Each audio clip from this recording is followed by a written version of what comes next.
outside right now, you're gonna get wet. That's okay, I'll just dance in the rain.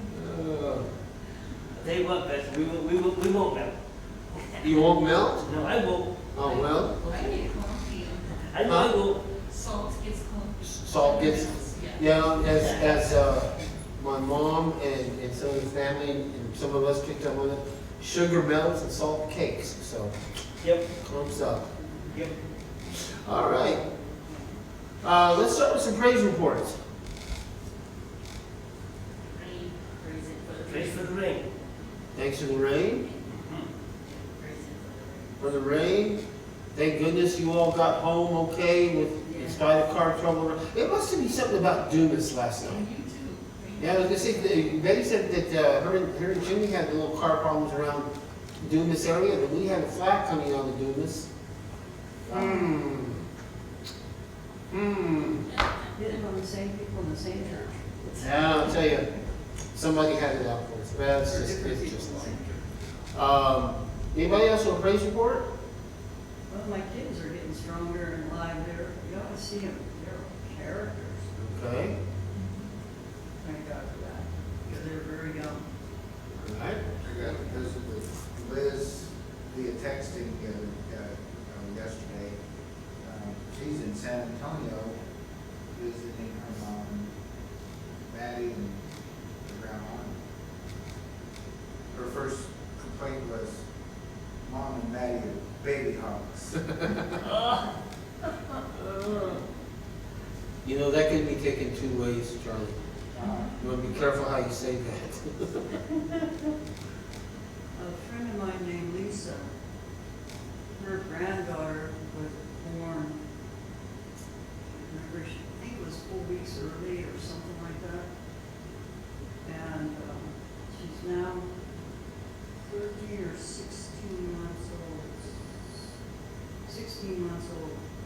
And she is with the baby. She had eye problems. I asked her, does she have eye problems or any problems hearing her?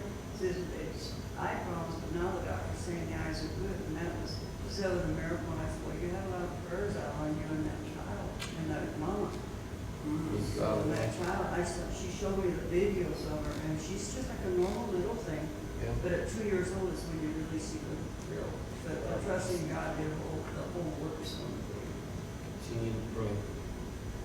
Anybody else?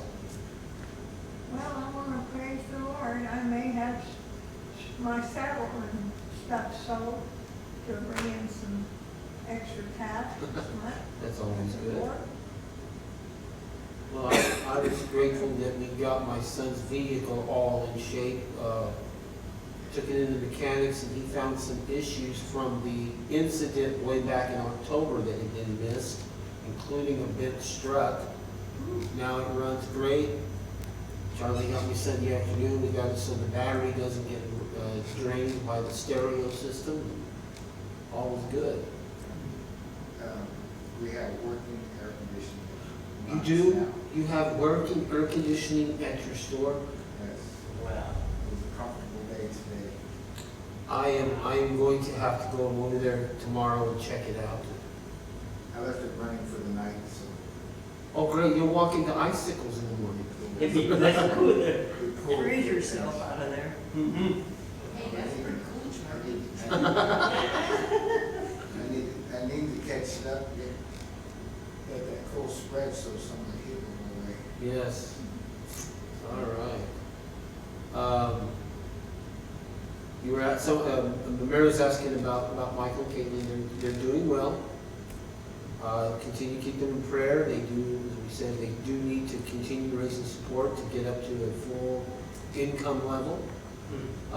Pray for Michael, and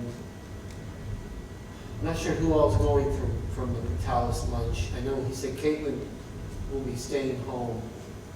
But at the end of the week, Michael and probably Justin, and I'm not sure who else, will be making a trip to Silver City to visit with the leadership at the Chi Alpha there at Western New Mexico University.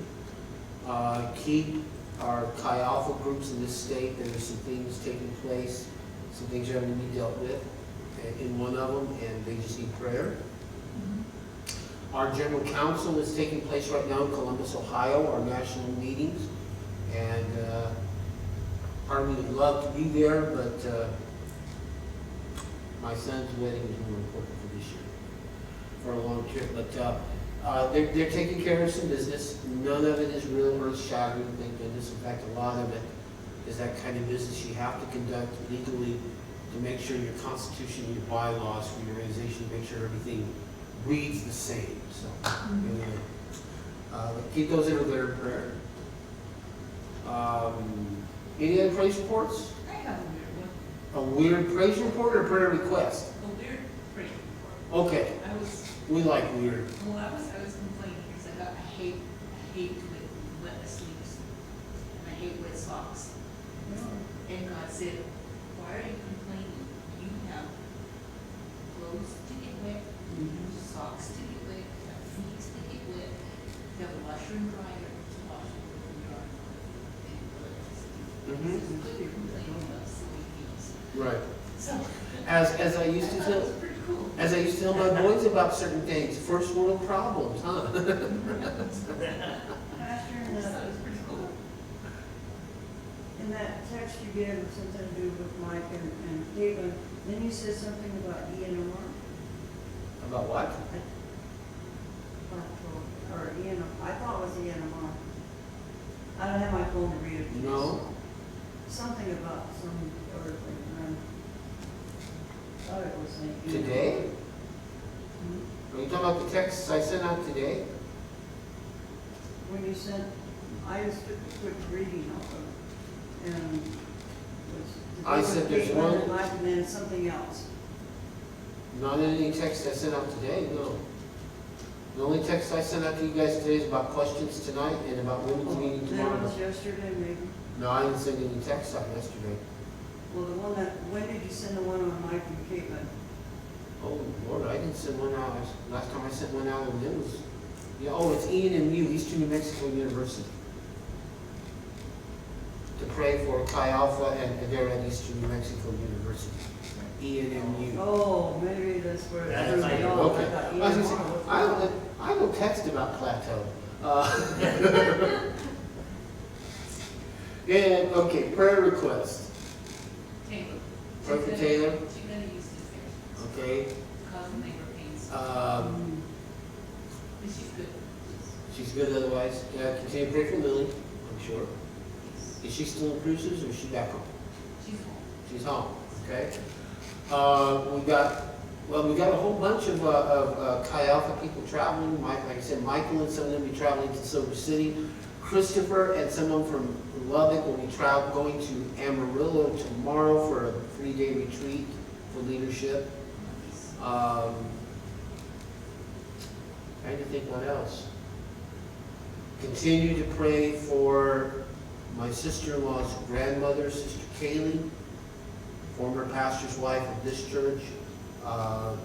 They've had her quite heavily sedated at times, but they've had some time with her this week. They went to dinner. They've had time with her where she was at work. They're away talking with them and the grandkids and stuff. So keep them all in prayer. Any others? I just continue to pray for my granddaughter to be able to find a job. All right. For me, with his feet, along his body, he's accepting the chiropractor. He wouldn't way back when, and then now he's doing it, he really likes him. Yep. So, but I believe, pray that the chiropractor, God would guide the chiropractor and help get rid of a lot of that old. Because, he had a rough life, Well, cowboy and everything. my wife and I found out, and we've had to cancel our last appointments because something came up. But basically, about once a month, if we go to the chiropractor, we see if we're in shape. He's gotta go every 2 weeks. Yeah, when it starts out, sometimes it's more, than hopefully you get it done about once a month. Betty, would you lead us in prayer? Lord, we appreciate you. Thank you for this beautiful day, dear Lord. Thank you for the rain. Thank you for the many blessings that you sent our way. Heavenly Father, we just praise you and thank you because you hear and answer many prayers, dear God, in our lives.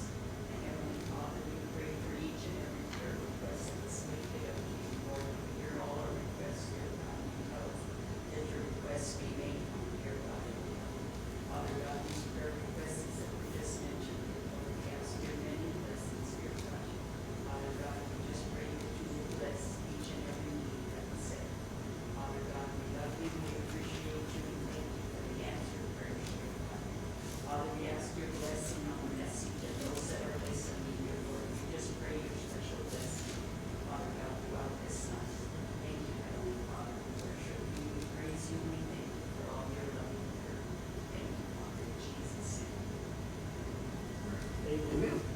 All right.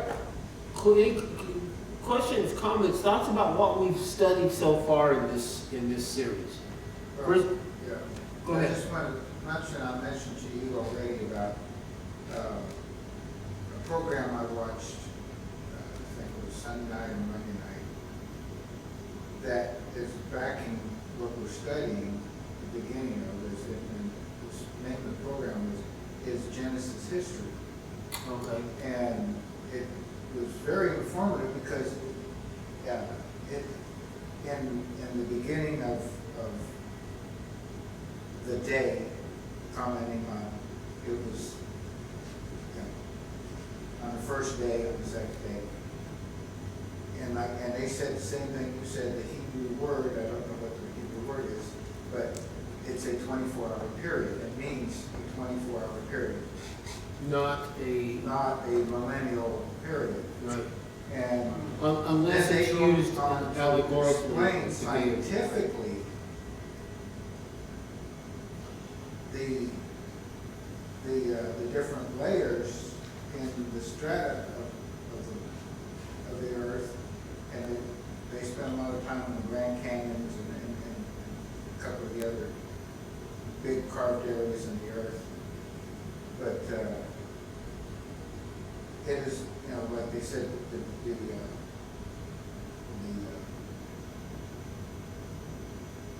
Grand Canyon was supposed to have been carved with little water over a long period of time. Well, they said that's not true, because there's evidence, scientific evidence, that there was a large inland sea that when the ground was pushed up, that water started to flow hard and fast and cut the Grand Canyon with a lot of water very quickly. So instead of millions of years of cutting it was just, Could have been hours. it could have been hours. Because if you go and you look at what the Bible says happened, we always talk about Noah's flood, and we talk about, it rained for 40 days and 40 nights, which the Bible says. But what most people miss is it talks about that the waters from the deep burst forth as well. Well, you know what? How do they say mountains form? Through that. Things being pushed, layers being pushed up. And they talk about and the tectonic plate. But the thing is, if you think about it, water is a powerful force. Yes, it is. Okay? There are places in this world, and you can probably go out here and find them around here. There are places where you can find solid rock that will have like a bowl effect, and that was done simply from the dripping of water over the course of time. Water is a powerful force. Yeah, a little water over a long period of time will cut a lot of rock. A whole lot of water Will cut Oh, yeah, a quite a lot of bit. rock. over a short period of Short time. period of time. Yeah. Mhm. Could that have been also done by the receding of the water after the flood? Some of it could have been the receding of the Yeah. water after the flood. I actually think that there's some of it that could have been formed simply as God was creating it, him taking his finger and just running his finger through it. How many of you growing up ever played in the sandbox at school? Oh, yeah. How many of you ever dug tunnels? Yeah. Oh man, we used to love it. The Exactly teachers would get kind of upset at us if we didn't collapse them. I'm not talking tunnels big enough for us to go in, but we'd sometimes, some of us guys, we'd kind of take over the sandbox, especially when we brought our little trucks and cars, and we'd dig these tunnels, and have the whole sandbox, just tunnels all over it and stuff. Well, how did we dig those most of the time? Their fingers. I used to do So that. if we could dig those little tunnels with our fingers, imagine what God could do if he wanted to with his fingers. Yeah. Yeah, that's right. Fingers. You know, just, there it is. Just make a big one. There we go. They're going to call it the Grand Canyon. All right, let's get the water going. And, and over the course of time, the Grand Canyon has grown. Yep. There is an erosion factor there. And then the layers, that's the other thing I was talking about. The creatures or skeletons and fossils that are found in these layers, they don't, science don't, the archaeologists don't always tell you that the layers that they're finding the dinosaur bones is got human bones in there too. Mm-hmm. Human, Yeah, yeah. those layers weren't built a little bit at a time, or those were big major events, like Yellowstone volcano erupted hugely and leaving miles deep of sediment In our lifetime, Mount St. Helens, which is located in the state of Washington. And yet, even all the way down in the Albuquerque area, I don't know what it did here, but down the Albuquerque area, people found ash and dust from Mount St. Helens on their vehicles. Was that in the 80s? I remember in California. It was way back in the They day. found it. Yeah, they when I was living found in that California. all in Texas. Yeah. Yeah. I was gonna say in Texas. You know, so there's so much of this. I did not read the article. I am a scanner. I skim and scan things a lot. I see a lot of stuff.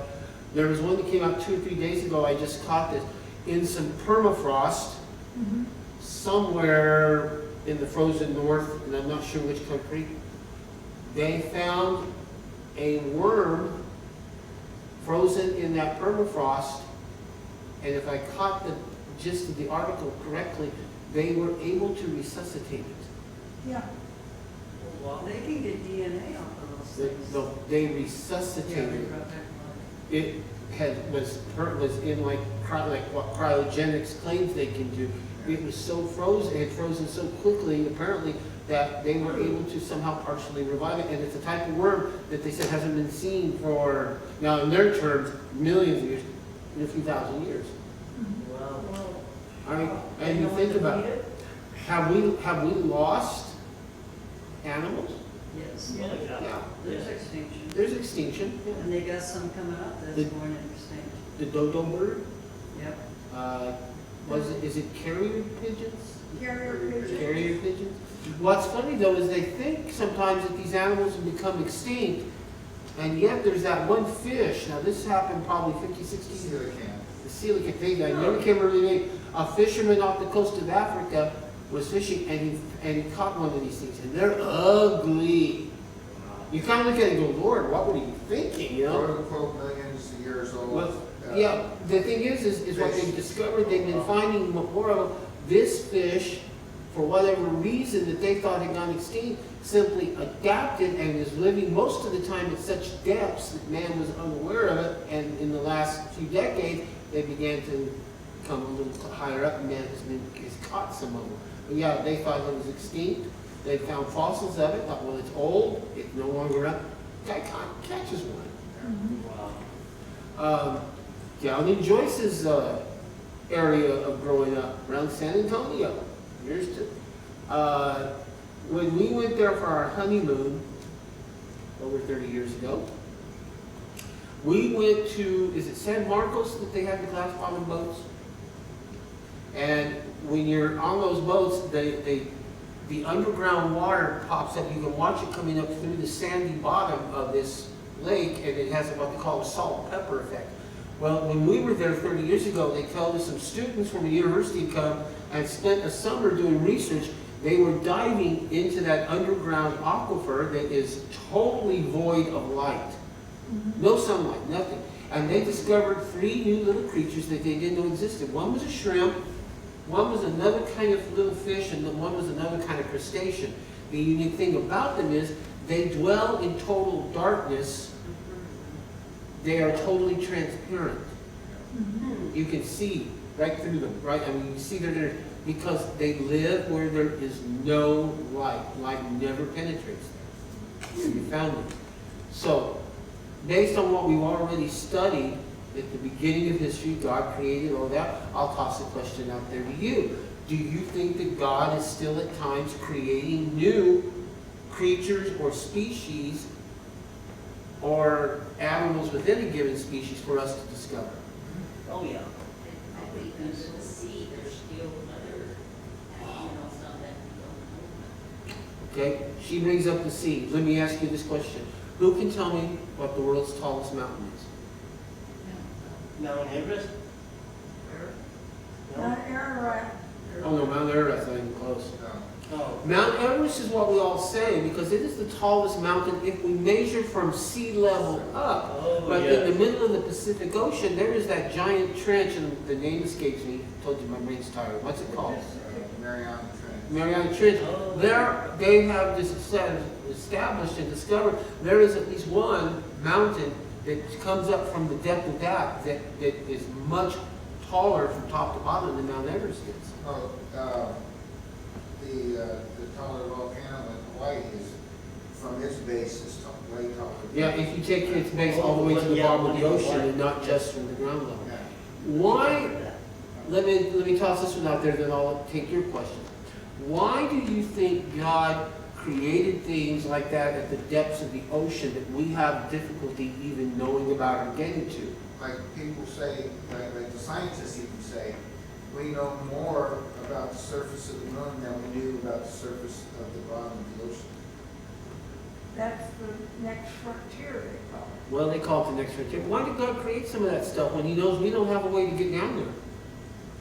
So He they gives wouldn't get messy. man's brains and ingenuity to figure out how to get down. Well, the problem is they cannot go down into that, to the The bottom No. of Mariana Trench. Mariana Trench because the pressure is so great that if you built a submarine and tried to support it from side to side with steel beams that were 12 by 12, the pressure is so great it would crumple it like a piece of cardboard. Okay? Why did God create it? I don't know, except that He's a creative God, and at some point before He returns, He might give us the opportunity to figure out a way to get down there. But who says that God has to make everything known to us? He doesn't. Do you think that maybe when God started what we're calling for our study history, do you think that maybe there's some of that He created just for His own enjoyment and pleasure, and it's not all of it's for us? Yeah. Mhm. But you know, technology right now, they got these little itty bitty things that they can stick inside you and take pictures. They could still do that way down there and not get crushed. Not too deep because it's still crushed. They're gonna have to figure out a way to send something that deep and the pressure not just. But I do know Yeah, if so we won't anybody, get crushed. anybody jumps in and goes deep, they gotta go in slowly Yeah. get to a certain level. Yeah, you can't just like crash dive. Right. No. You know, Okay, any questions, any other questions about some of the stuff we've studied so far? I have a thought. You know, God created the earth, and then, what was it? On the next day, He separated the ocean from the land and all that. But who's to say that Mariana Trench wasn't there and God filled it in with the ocean?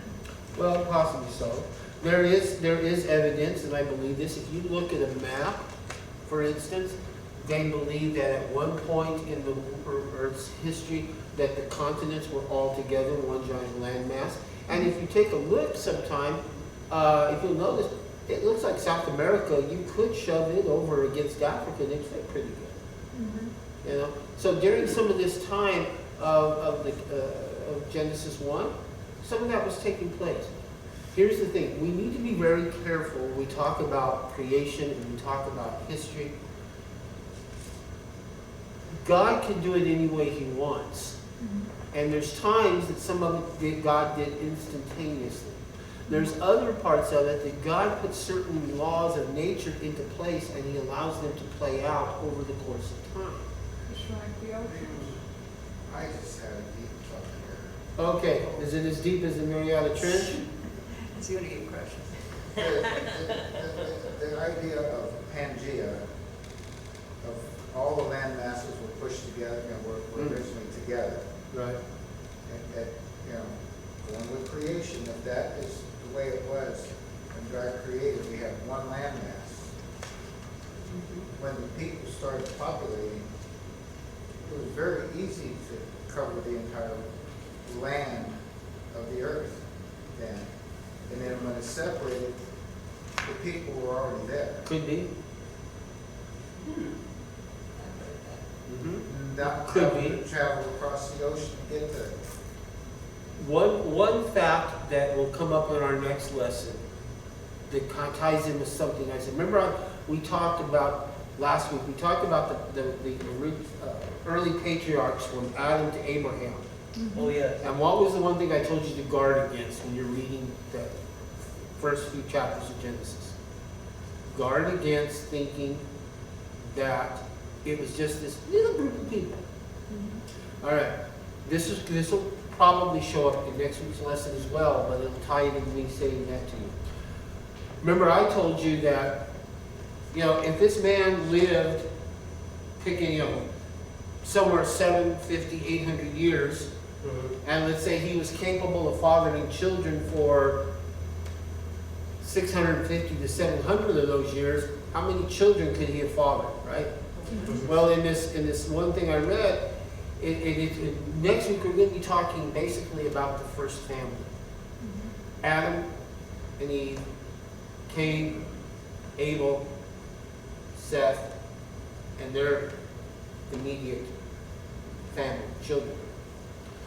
And in one of the resources I'm using, it quotes an author that says, even if a man gave birth, him and his wife gave birth to 6 kids, 3 boys, 3 girls, and they each went out and they each married, that's 6 new families, and if they each had 6 children each, within a span of only 800 years, basically say the lifespan of, I don't know, Seth, I think is the example he used.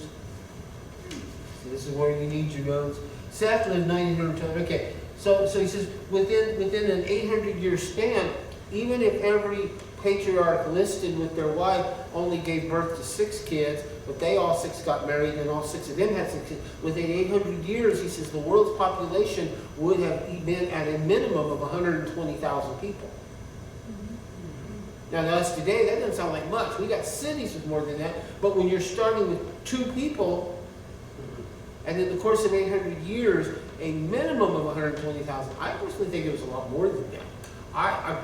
You know what it says? I mean, and Adam was 130 years old when he gave birth to Seth, and Adam lived another so many years and did what? Had Many sons and daughters. It didn't say many, it just says had sons and daughters. Yeah, does that sound? Okay, I really believe that each one of these early patriarchs with their wives, I believe they had more than just 6 kids. And we're only told about 1 to 3, depending on, Noah, we're told about all 3. We're told about Abraham and his brothers. With the rest of them, we're only told about the one that is important in continuing the important story that will eventually lead to Christ. Yeah. So there could be other families out there. Oh, there was a lot of other There would families. be a lot of them. When did they start having more than one wife? Or Actually, it makes me think that possibly, and we'll get into a little bit of this kind of thinking with next week's lesson, it really did not take long, and we get this from both the biblical account and the historical account, it didn't take long after Cain and Abel's encounter where Cain killed Abel. By that time, mankind was already drifting away from God and was already doing things that God had not intended for man to do. And I have a feeling multiple wives was part of it. I believe that polytheism, the worship of more than one God, began to develop there.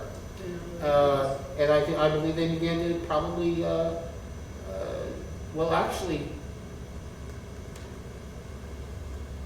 into next week.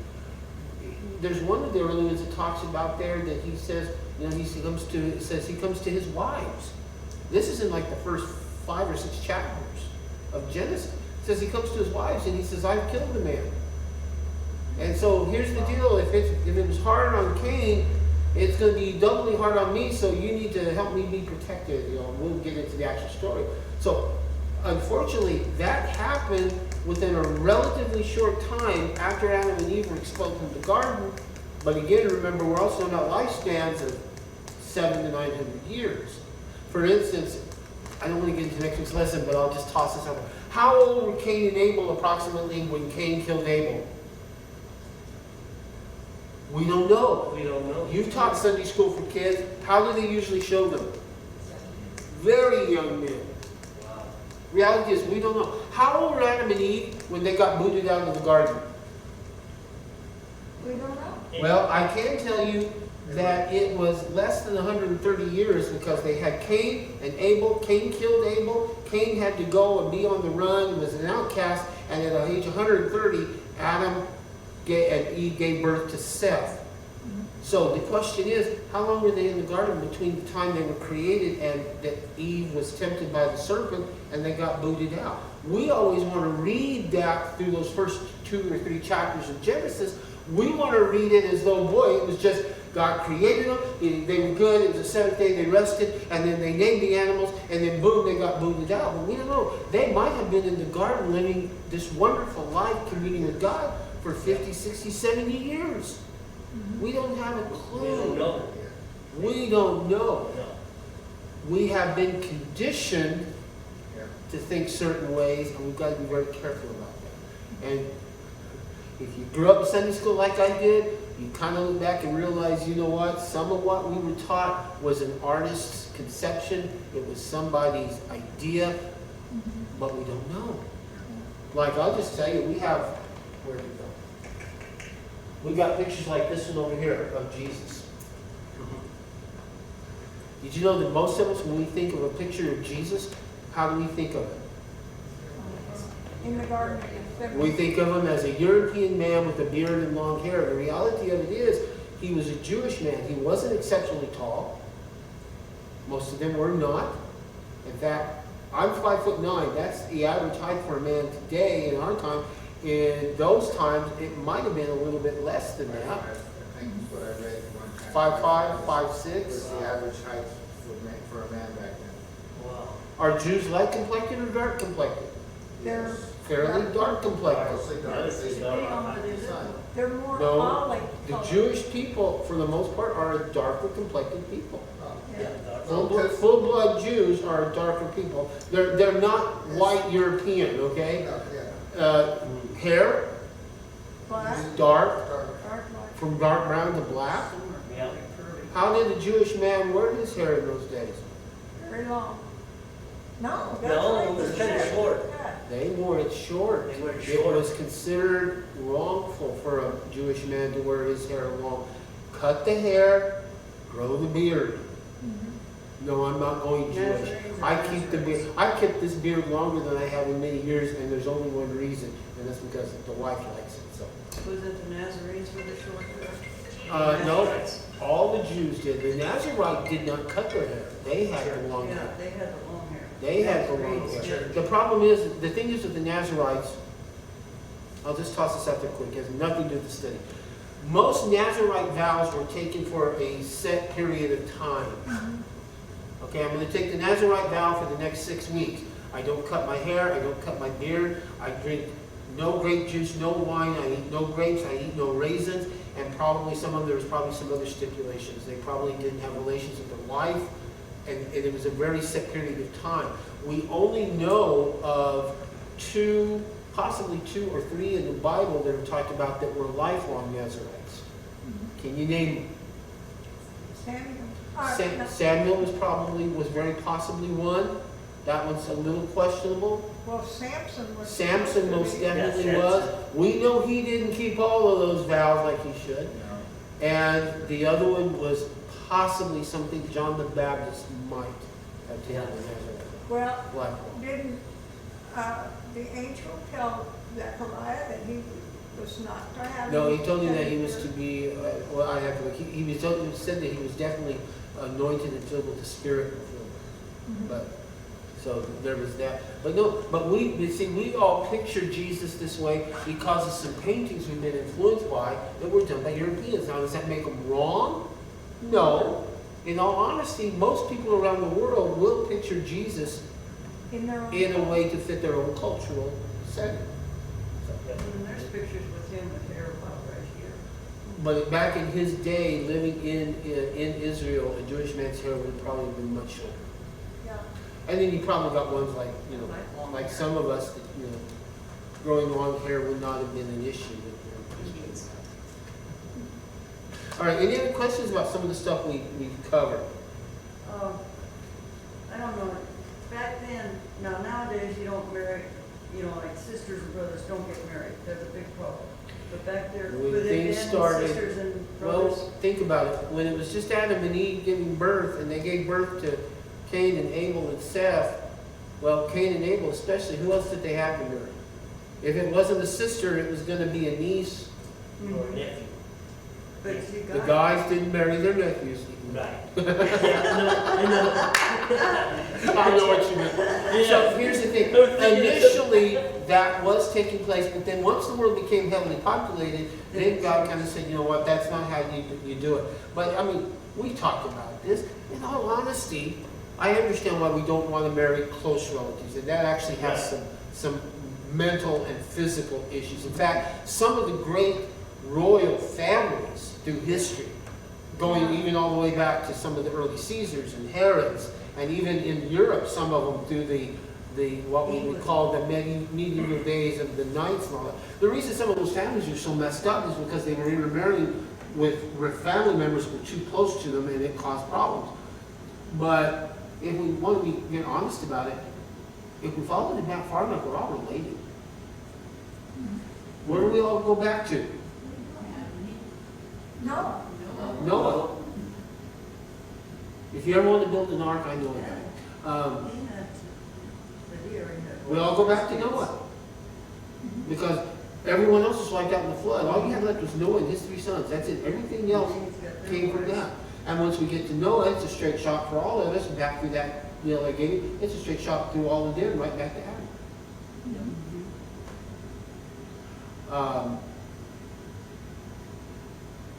Any others? Pastor, I was thinking way back now, it's probably nothing to do with it. We were talking about how the water reshapes rocks and stuff. Down underneath the ocean, the water is running pretty fast and stuff. And whatever's down there, volcano rock, whatever's down there, is going to get reshaped. It's ever changing. The reality of it is, if we could find some good pictures of, say, 75, 80 years ago of the rabbit ears, and we compare to what's there now, over the course of time, a lot of us see it, we think, well, it's just the same, but it has probably changed somewhat. Yeah, through winds and sand. It's either eroded down, Snow. or All the sometimes snow, stuff will cause it to increase. When, you know, it's wind, just, I heard, I don't, oh, I thought I heard or read where Arizona had an earthquake in it, and that's kind of unusual for them. Well, we're gonna have- Actually, to be honest with you, we think in this area, in this part of the Southwest, that earthquakes are not very common.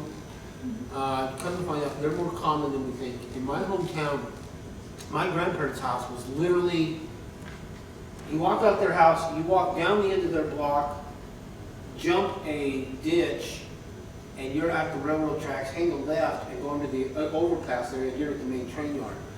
There used to be times that we hear things and their windows would rattle, and we'd say, oh, they're putting, they're making train cars back together at the yard, because that's where the roundhouse was in Mexico. And the reality of it is that was what it was part of the time.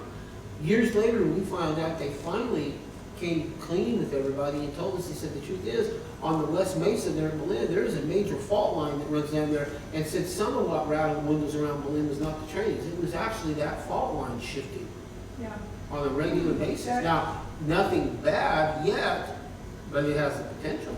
yeah. There's, you know, I once had an app that showed the fault lines around the world. And there's one that comes all the way across the southern part of this country. The question is whose fault is it? That's a good question. The earth, the thing is, the earth, this globe that we live on, not only is there the history of man that we're studying, we need to understand, this sphere is constantly undergoing change. The tilt of it has changed Yes, since creation. That's why the seasons have gotten different. Some of what they talk about with climate change, it's nothing more than the fact that this globe that God created, this earth, is not only shifting, but the Bible tells us in Romans, it says that even creation is crying out for the return of its creator. yeah. It's ongoing. We sit here right now I want you to think about this. Probably closer. Charlie said he had a deep thought a while ago. I'm going to give you something to think about. And if it keeps you awake tonight, please don't call me. Or text. We stand here right now, and for the most part, we feel like you all feel like you're just sitting there in one place, and I'm just standing here. But the reality of it is, if you think about it, we're on this globe. They don't have it already.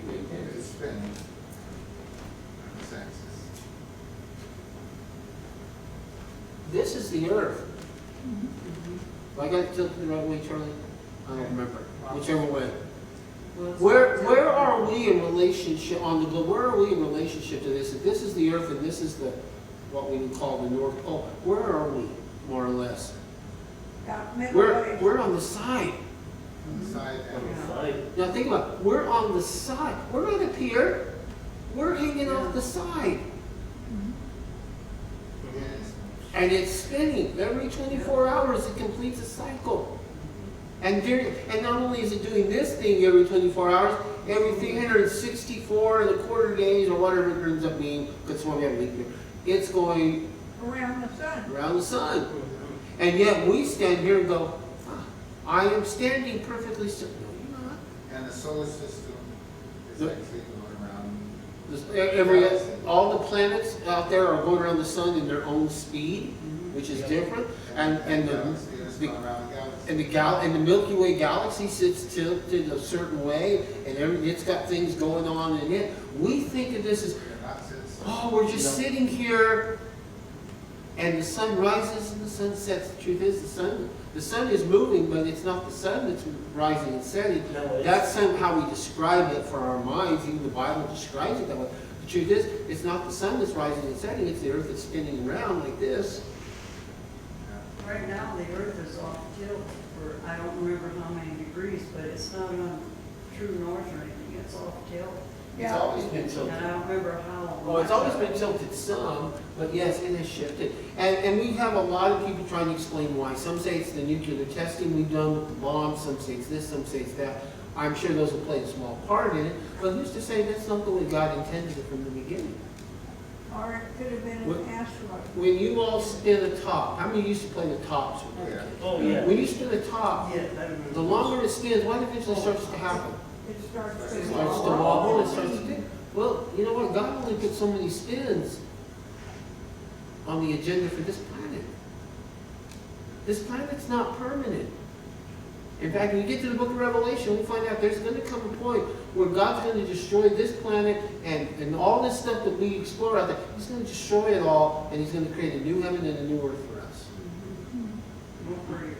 But we need to understand how this story from Genesis to Revelation fits in with the rest of history to have a better understanding. Where are we? Why are we? How are we? Where are we? When are we? Etc. Etc. Then when we get to the new creation, I was gonna say too, up there. It'll be permanent and Yeah. eternal. Yeah. Here's the crazy thing about it. In just what little we've studied in 3 weeks in this study, I hope it has helped you to understand that the Bible's first few chapters are a very thin slice of what was going on in the world. Yep. I mean, you could go through the first, well, let's say the first 12, 15 chapters of Genesis, and you could count up all the names, and you'd only have a few dozen names. But yet, if you look at that we looked at last week with them, you know that it had to be many, many more, because just think about what happened long before Abraham's day when they built the pyramids of Giza. Do any of you like to watch the archaeological shows on like Smithsonian Channel and all that about Egypt? Now, Oh, yeah. again, when they start talking millions of years, just ignore that. But you know, the latest thing that they've come out with is they begin to dig, because you got the 3 pyramids and the Sphinx. Well, they have, in the last several years, they've begun to excavate around that, and what they're discovering is that this was a highly organized, highly sophisticated, massive number of people, and they were very well fed, very well clothed, very well sheltered, because they built them a city right there, and they rotated those workers in and out. They weren't slaves, Bill. They weren't slaves, they were highly, Employed people. huh? They were employed people. They were highly skilled, employed people. And I saw one here a while back, they found somewhere farther away on the opposite side of the Nile, they found buried this papyrus. And it's got this information on it from a guy that he was not really high up, but he's become very important now, because here was a deal of listing the day-to-day activities of him and his crew of his little boat or barge. They would go from where they were and take on stone or certain other things, work their way up the Nile where they had built these artificial docks and stuff so that they could work their way in to get these materials to the site where the pyramids are being built. Then they in turn would take other things or people from there and take them back to this place. And his was one of dozens and dozens and dozens of these boats that were back and forth, because they said, well, how did they get the material for these pyramids? How did they get it there? Because it's not part of that locale.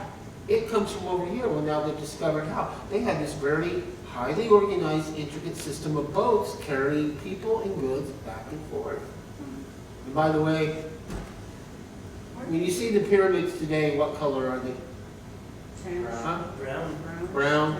When they built them, originally, they were covered in white limestone Lime wash. or marble. Limestone A was lime wash. No, whatever, I'll have to put that. They covered, no, it wasn't a whitewash. It was covered in a white stone material that they said would literally, in the daylight, the sun would shine off of it and you could see it from many, many miles away. They were beautiful. I mean, wow. Most of that stuff was eventually stripped off and stolen and used for other things. When they built those pyramids, they were great big blocks, heavy blocks. Yes, they were. So they Each had of to those do blocks. some engineering to get them placed. Exactly, and even to this day, our engineers cannot figure out how they did it without the use of mechanized equipment. And it was all, the degrees was perfect. There's 6 pyramids there. Is there 6? There's the 3 big ones, and yeah. 3 small ones. There's 3 little ones that never get talked about. They're step pyramids, so. Yes, the Well, original there's ones in ones, Mexico that the are- original ones were step pyramids, and when the first one came along, Cheops, he wanted to outshine them completely, so he built the big smooth side. I've been to the ones with step pyramid, they're very short steps and lots of them. Some of them I've In seen. Mexico, I'm talking Ones ones in Mexico. yeah. But these, the step The pyramids moon have and the sun. very high steps. I'm looking at pictures there. One in Mexico, one of them's the pyramid of the sun, or one of the moon, or something like that. Oh, yeah. And I forgot what area they're in. Let me do something here. Yeah. What were the Great Pyramids of Giza originally covered with? What was that? They were covered with a fine white limestone. And ancient history tells us that they literally shone so bright, with the sun reflecting off At of the them, Yucatan. that you It's could in really, Mexico. you could see them from many, many miles. Wow. Now think about this. If man could do that then, without the mechanized equipment, what does that tell us? We're devolving. Plus, I want you to think about when this happened. You guys have your papers with you? This is why it's good to put them in a book and have them. We go back here and we have here that basically the Great Pyramids were constructed sometime in the lifetime of Shem and his son Arphaxad, and that was after the flood. I want you to think about this a minute. That means that after the flood, Shem, Ham, and Japheth and their wives, they began to repopulate, and the world repopulated very quick for Egypt to have become a kingdom and a dynasty and to have enough people to do what they did. Did that come out of Shem's line, Egypt? No, I don't think it did, it just happened in his lifetime. So the pyramids, the degrees on them were just. Oh, they're very they were just precise. like perfect. They're all lined up perfectly with astronomical things with the astronomy. Yeah, it's amazing what man did back then. Here was my point. In spite of the fact that sin entered the human race in the garden, is man today still in God's image? God's the same as you used to be. God's the same as you. What about us? Are we still in God's image? Yes. Yes. It has been tainted by sin, but it was not. There are some that try to teach, well, when sin entered, the image of God was totally removed from it. No. God's image is still within us, and one of the major things of His image is in us is the ability to be creative. Now think about this. How much closer to those early original days of creation were those people compared to us? Thousands of years. I personally think that their ability to be creative and their ability to think out things and accomplish things without some of the mechanized technology we have today was much greater Than we have today. than we have today. Yes. We reached a point where if we can't bring in the crane and the heavy trucks, we think we don't know how to do it. That's right. What'd you find, The Charlie? sons of Ham, Cush, Egypt, Put, and Canaan. Yes, Ham's descendants were the ones that settled in that part. And now here is a falsehood that used to be preached and taught. That Ham was the first black man. And they said, well, see, and Ham is the one son that was cursed by his father because of what Ham did when he found his father drunk and naked. And his father said, you will be cursed for that. In other words, shame on you for handling it the way you did. You weren't respectful of your own man. No one was in the wrong, but his son was too. And those where some literally have tried to teach you it was because Ham did that he was cursed, his descendants were cursed, and they became all the black people, and that's why it was okay to make them slaves. With Egyptians, like black. No, they're not as black as others. I have a family in my home church. In fact, the older son and I shared an apartment for several months in Albuquerque.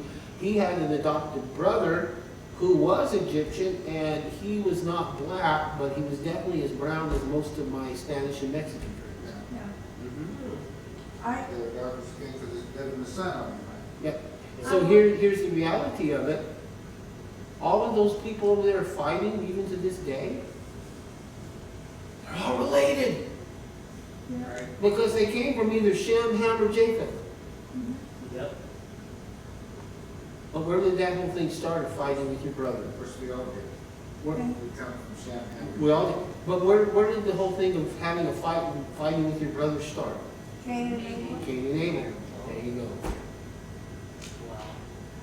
All right, next week, which, good Lord willing, and things don't go crazy on me, we will move on. And next week, we will be looking about the first family of Adam, Eve, Cain, Abel, Shem, and the ones soon after them.